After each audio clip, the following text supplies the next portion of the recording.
When my mom screamed, "Get out of my house, you whore," I was still holding the pregnancy test in my hand.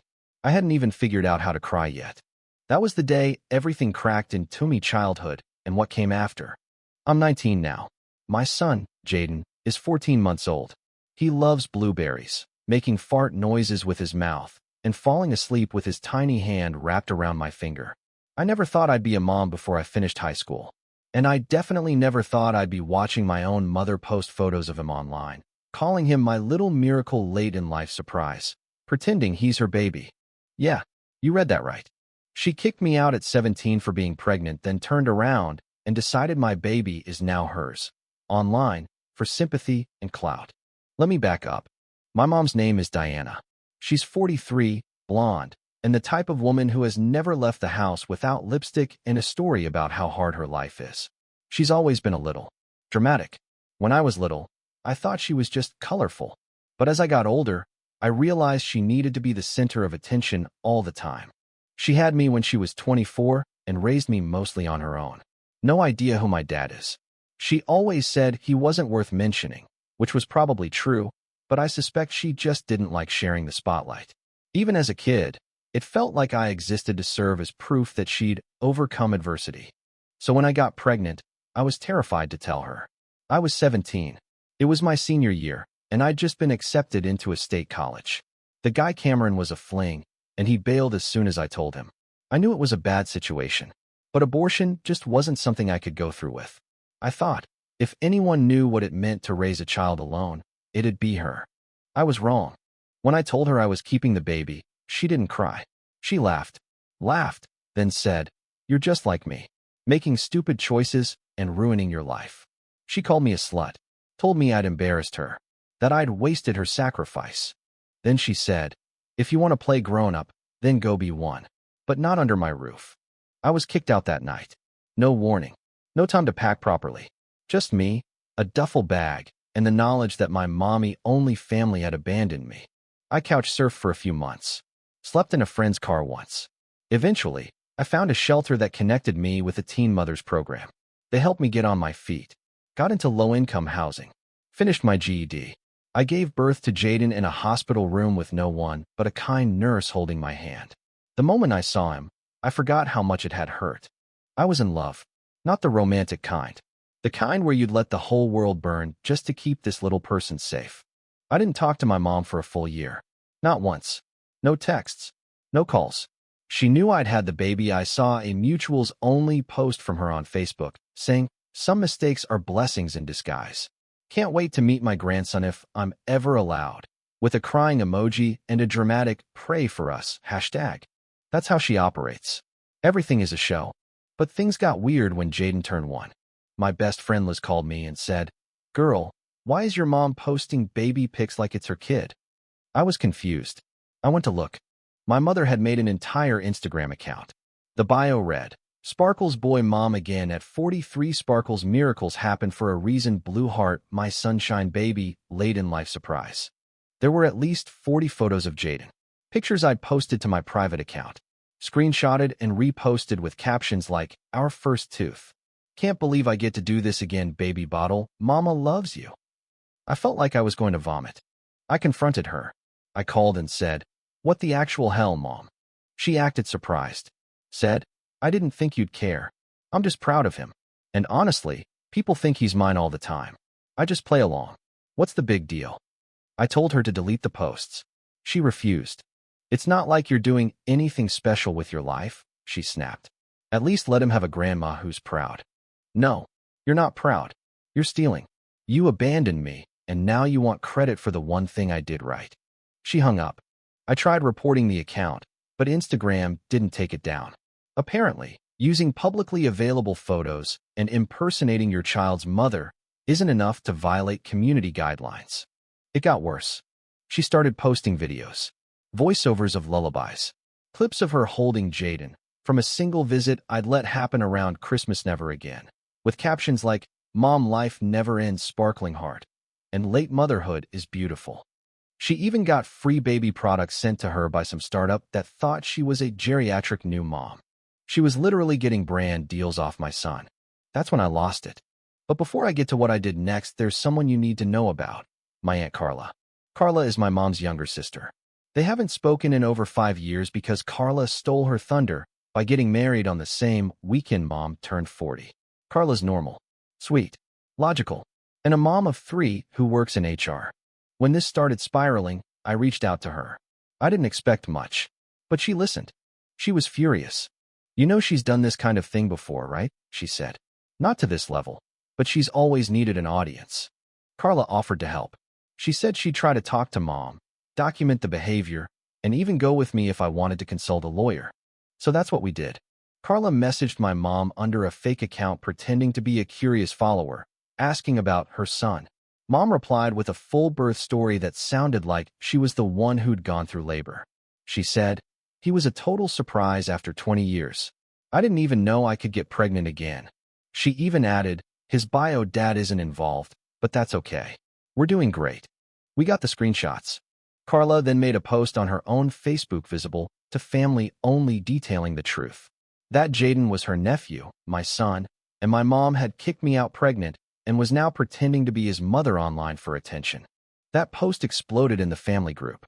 Cousins, old friends, even some of Mom's church acquaintances started questioning her. Some unfollowed her. One called her a glory hound. Mom went ballistic. She texted me paragraphs saying I'd ruined her, that I was ungrateful, that I had no idea how hard it is being a single mother. She said this to the daughter she kicked out at 17 for being a single mother. She ended the rant with, "He'll always be part of me, whether you like it or not." I haven't responded. I've since made all my social media private. I've blocked her on everything. I've also spoken with a lawyer about getting a cease and desist letter if she continues to post pictures or use my son's identity for any reason. I'm tired. I'm angry. And sometimes I feel a twisted sense of guilt for involving the rest of the family like I made it worse. But then I look at Jaden. His smile. His little curls. The way he laughs when I kiss his feet. And I remember, I am his mother, not her. She gave up that right the moment she slammed the door in my face and told me I didn't belong anymore. So AITA? I thought cutting her off would bring peace. But cutting off a narcissist doesn't give you peace. It gives you war. A week after Aunt Carla's post blew up, I started getting messages from strangers. Women saying, "Are you the girl pretending to be Diana's daughter? You should be ashamed." One even said, "God gave her that baby for a reason. Don't try to take him away just because you're bitter." I realized then that my mother hadn't stopped. She just pivoted. She started telling everyone that I was mentally unstable, that I had postpartum psychosis and had abandoned Jaden, that she had stepped in to raise him because no one else would. She said I was making up lies online for sympathy and had blocked her out of jealousy. And the worst part? Some people believed her. She posted a video with soft piano music, holding Jaden from that Christmas visit, saying, "Even when your own child turns on you, you keep going. For them. For love." Comments flooded in. "You're a hero. Such a strong mom. Some kids just don't appreciate what they have." I was shaking with rage. This wasn't just about clout anymore. This was character assassination. Aunt Carla and I met at a coffee shop the next day.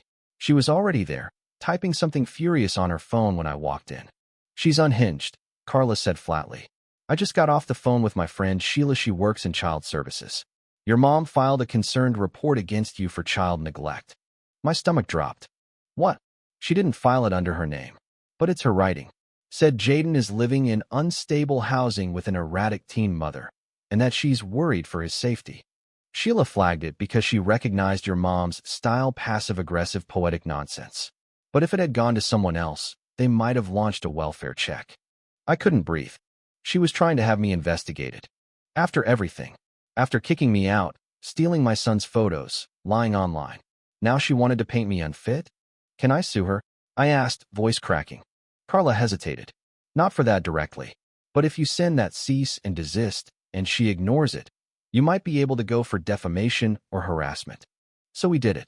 My lawyer drafted a formal cease and desist letter. It stated clearly that Diana had no legal guardianship or claim to Jaden, that she was forbidden from posting or implying parental rights over him, that all images must be removed, and that continued behavior would result in legal action. We had it served through official channels. She posted a photo the next day of a crying emoji with the caption, When even your own blood turns cold. But God sees all. No mention of Jaden. But everyone knew. For a few weeks, things were quiet. Too quiet. Then came the twist I didn't see coming. One afternoon, I was picking up Jaden from daycare when I noticed a woman I didn't recognize standing outside the gates. She was staring at him, smiling. I froze. She didn't have a camera out, but she wasn't with any other kids. I walked up, shielding Jaden. "Can I help you?" She looked startled. "Oh, sorry, I just recognized him. From Instagram. Diana's baby, right?" I went cold. "That's my son." "Oh," she blinked. "But wait, aren't you her daughter?" I didn't answer. I just took Jaden's hand and walked away. But that moment stuck with me. She had fans. She had people who believed her. People who thought my baby was hers. What if someone tried to take him? I changed daycares the next week. I started documenting everything. Every post. Every message. Every fake claim. And that's when I made a decision. If she wanted public attention, fine. I would give her truth. Loud and raw. I made a TikTok. Just one video. No filter. Just me. Looking into the camera, holding Jaden's tiny hand. I spoke. "My name is Kelsey. I'm 19. This is my son, Jaden. I was kicked out of my home at 17 when I told my mom I was pregnant. Since then, she has tried to claim my son as her own online. She posts pictures of him, says he's her late-in-life miracle, and has even attempted to report me to child services." I added receipts, screenshots, the fake DMs, her fake birth story, my eviction text. I ended with, "I'm tired of being quiet. I'm tired of being erased. This is my story. This is my son, and she will not take that from me." I posted it at 7 p.m. By 8 a.m. the next morning, it had 2.4 million views. People flooded the comments. "Holy crap, this is next-level gaslighting. She kicked you out and now wants credit? File for a restraining order, girl. Give us her ATA." The internet had my back. But more importantly, so did people in real life. An old teacher reached out and offered free childcare. A local nonprofit donated clothes and baby gear. I even got a scholarship to go back to college part-time. But my mom? She lost her mind. She called me screaming. Screaming so loud I had to put the phone down. She demanded I take it down. Said she was being harassed. That people were calling her a baby snatcher and a narcissistic witch. I didn't respond. 3 days later, her Instagram was gone. The baby account deleted. She posted once more on Facebook, a blurry photo of a cross necklace with the caption, "Some people can't handle grace. I forgive you, even if you don't deserve it." Then silence. It's been 3 months. I haven't heard from her since. But something in me still can't rest. Because the truth is, I keep wondering if I went too far. If putting her on blast to millions of strangers was just revenge dressed as justice. If maybe, just maybe, she really did want to love Jaden in her own messed up way. Then again, love doesn't lie. Love doesn't steal. Love doesn't erase. Jaden will grow up one day and ask about her. And I'll tell him the truth. Gently, carefully, but truthfully. That his grandmother loved attention more than people. And that I chose him over everything, even her. And when he wraps his little arms around me and says, "I love you, Mommy," I'll know I made the right choice. 3 months of silence from my mom felt like healing until it didn't. Because silence from a woman like Diana is never peace. It's just a storm waiting to crack open again. I was at the park one afternoon with Jaden. It was one of those rare, soft days where the sky felt kind, and Jaden was chasing bubbles while I sat on a bench finishing a college essay on my phone. Things were finally starting to feel normal. Then I saw the woman. Late 30s, overly made up, phone out, zoomed in on Jaden. I froze. "Excuse me," I said as I approached her. "What are you doing?" She didn't flinch. She just smiled. "He's so cute. Diana talks about him all the time." I felt my blood go cold. "She's his grandma, right?" I follow her new TikTok well. Her supporters only one. She says you're struggling and that she's fighting for custody. My throat tightened. "What's your name?" I asked, trying to stay calm. She looked amused. "I don't think that's any of your business, sweetie." I scooped Jaden up and left immediately. That night, I barely slept. She was back. This time, more careful, more covert. I searched and found the new TikTok private. Only a few hundred followers, but the bio was unmistakable. Some women abandon their babies. Some mothers never stop fighting. Custody battle, my baby boy. And her new username? @RealMom@43. I watched in disbelief as she panned across a nursery, Jaden's nursery, from my apartment. From that one Christmas visit, and told people it was her baby's room. The captions? "He sleeps right beside me every night, blue heart. I never thought I'd be a mother again." That room hadn't seen Jaden in nearly a year. She was recycling clips, milking old footage, making it look recent. But what truly broke me was the fundraiser. She started a GoFundMe titled, "Help Diana Win Custody of Her Baby Boy."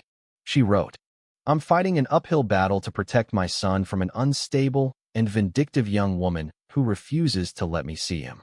I'm his biological mother. I have proof, but lawyers are expensive. Anything helps."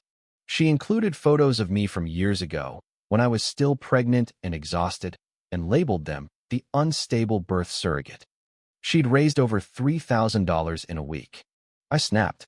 This wasn't just clout anymore. This was fraud, identity theft, emotional abuse. I contacted my lawyer again. "I want a restraining order," I said. He nodded. "And we'll go after her for defamation, too. This crosses into criminal territory." We collected everything. Carla helped again.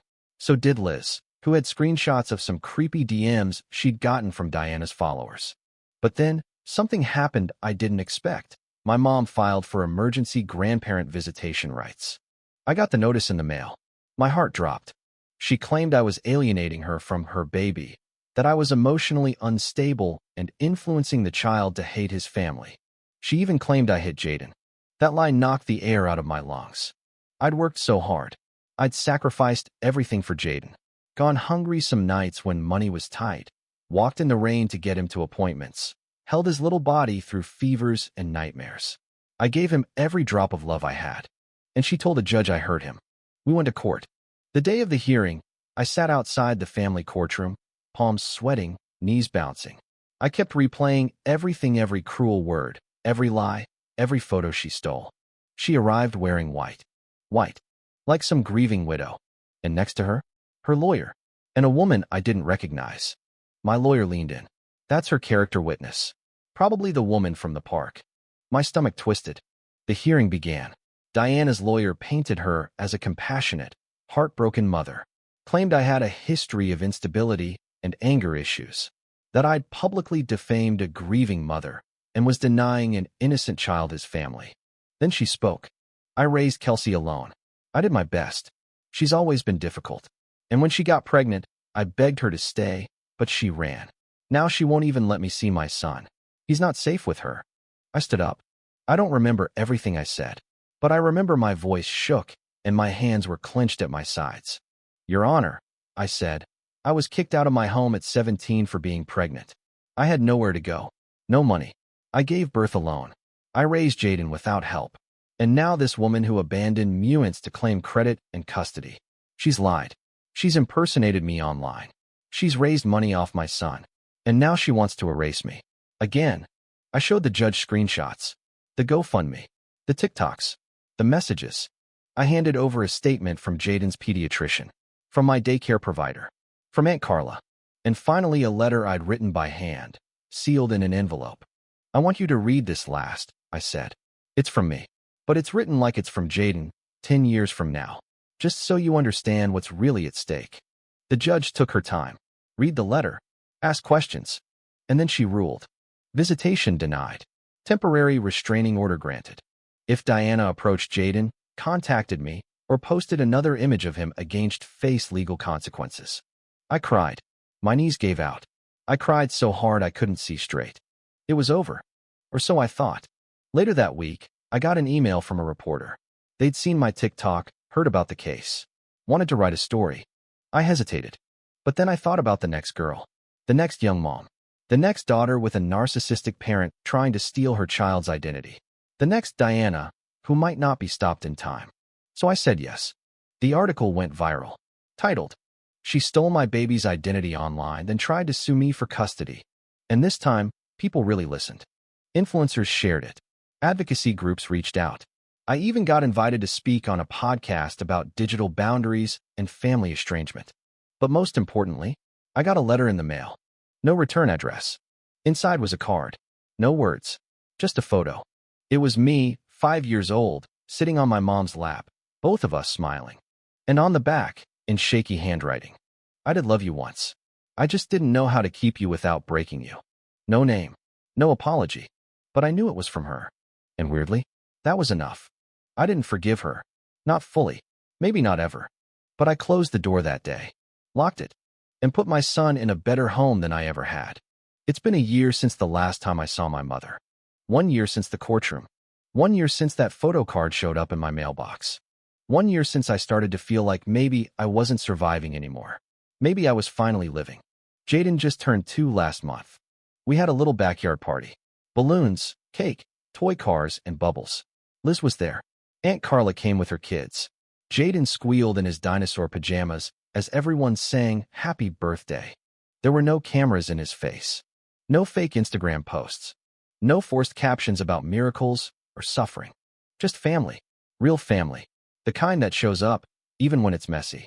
That night, after the party, I sat alone on the porch, watching the sun go down. Jaden was already asleep, cake frosting still in his curls. And I finally let myself cry, not from fear or pain but from relief. I had made it. Not without scars. Not without rage. But I was here. And so was he. I still get messages, sometimes. Women from all over. Young moms. Estranged daughters. Survivors of narcissistic abuse. Some just say thank you. Others pour out paragraphs of heartbreak, loss, and identity confusion. And every time, I remind them what I had to learn the hard way. You are allowed to draw a line even with your own mother. You are not ungrateful. You are not cruel. You are not cutting family off. You are protecting the family you're building now. Even if it's just you and a baby with frosting in his hair. Some days, I still wrestle with guilt. I still think about the little girl version of me. The one who once brought Diana breakfast in bed on Mother's Day and said, I want to be just like you when I grow up. That girl didn't know. She didn't know that love, in the wrong hands, can become currency. She didn't know that some mothers don't see their children as people, only as mirrors or trophies. She didn't know that protecting yourself from your mother can sometimes feel like betrayal even when it's survival. But I do. I know it now. And I've promised Jaden he'll never have to wonder the way I did. I'll be the mother who listens, who holds space, who apologizes when I screw up, who lets him be his own person, not my second chance. A few months ago, I started therapy.